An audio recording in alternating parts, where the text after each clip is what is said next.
In this video I'm going to show you how you can culture your own isopods.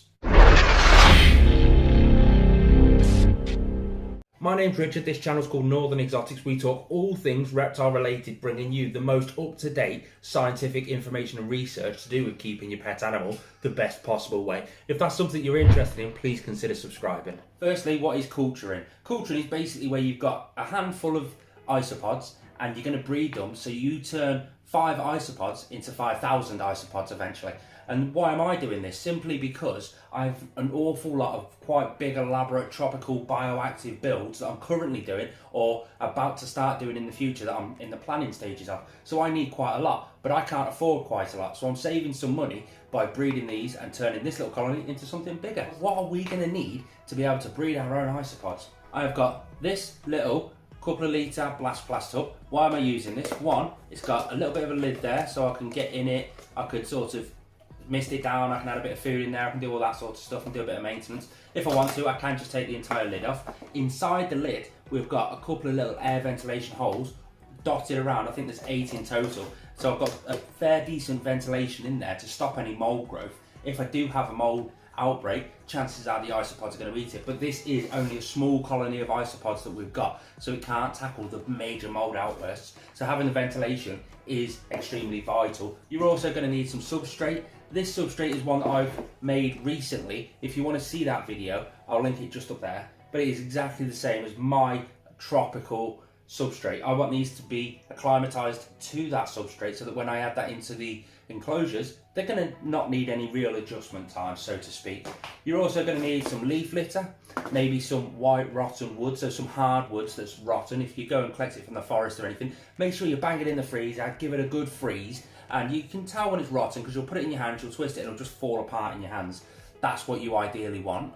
We've got a couple of little cork barky sort of bits, just as a little bit of a hideout for these. Naturally in the wild, these would always be hidden away from predators. So to give them that little bit of extra comfort, that little bit of extra security, I'm just going to do it here. Let's start making it. First of all, we need our tub.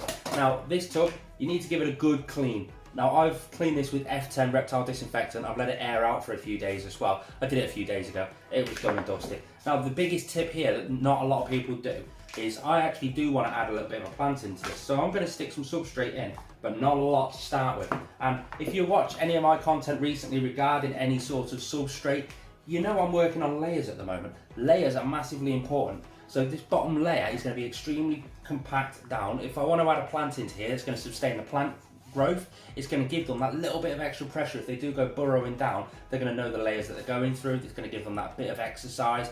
It's going to strengthen their muscles, whatever.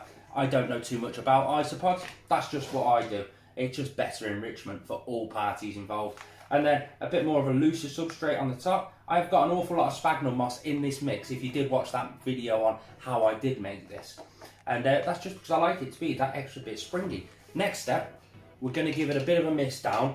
Just a nice gentle mist across all the top layers.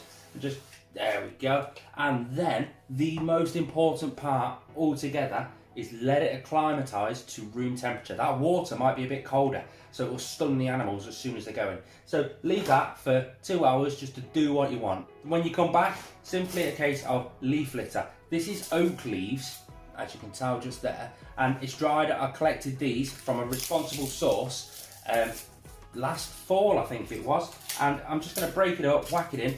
I'm going to leave some in their hole because again, they like to sort of hide under those sorts of areas. You think the humidity is going to be higher underneath a leaf. They're going to eat this leaf and poop out that leaf. That's then going to fertilise the substrate, which is going to be absolutely great for any plant growth that I do want to decide to put in here. But always make sure you've got a bit of a lip around the outside so they can't actually get out, escape, anything like that. Piece of cork bark, it's nothing special. I'm just going to chuck it straight in there. I've got a bit of a flat side there with a tiny bit of an archway curve. So that's just going to sit in there perfectly fine. Then again, go back over the leaf litter, drop a little bit more in, and give it another mist. Perfect. Again, let that acclimatise to the temperature that it is here, or the temperature where you're going to be storing this. Now it's time to start adding in the isopods. So that's these, the tropical grey isopods. They're the most common found in the hobby for a cleanup crew. They're extremely hardy, they go through waste like it's nothing, but I kind of want to see how many is in here. So I'm going to empty them into a totally different box and see how many I've got. There's the little setup I've got so far. There's the little isopods. I've noticed in this isopod there is a lot more beech leaves. There's a couple of isopods just down there. You can see them walking around. There's a lot more wood in here. But in my substrate mix, I have got lump wood charcoal. So that's actually fascinating to see. I'm just going to gently empty that in just there. Check inside the package. There's absolutely none left in there. And to be fair, I've got a few babies. There's a fair few adults over there. They've had a bit of a disturbance. So they were obviously comfortable. They were obviously breeding in here because we do have the little babies. So I'm just going to put all of this substrate in. Plus, I have got an awful lot of bits of wood in here. So that'll be absolutely beneficial for them. So let's just add them in. Like I say, they are quite a hardy species. Just dropping them into one side. Just like that. Give it a bit of a level it all off. And then another piece of corkbark over the top of it just to add that little bit of extra shelter on that area. Time to just sort of stick the lid on now. Nice, firmly, securely. Put it out of reach of any children, somewhere warm and dark, and just leave them to it. What do you do next? It's quite simply put them somewhere dark, somewhere warm, out the reach of children, and just leave them, to be honest. Leave them there. I check on mine about every week or so. I'll give it a mist down every other day just to keep that humidity level bumped up. Depending on how moist it is when I go to it, depends on how much moisture I actually put in there. Every now and then I might leave the lid off for around about 20 minutes just to get a really good air circulation in there, get the old stagnant air out, put new air into it, sort of thing. You'll tell by the condensation on the side, by any mold growth, any mildew, anything that's in there. If you see anything bad, just leave the lid off for a bit, give it a little bit more ventilation in the future. You can do those sorts of things. Every now and then, food-wise, I'll add a piece of feces in there and they'll eat that because that's what they're going to be eating when they go into the bioactive enclosure. So I want to start getting them used to it right now.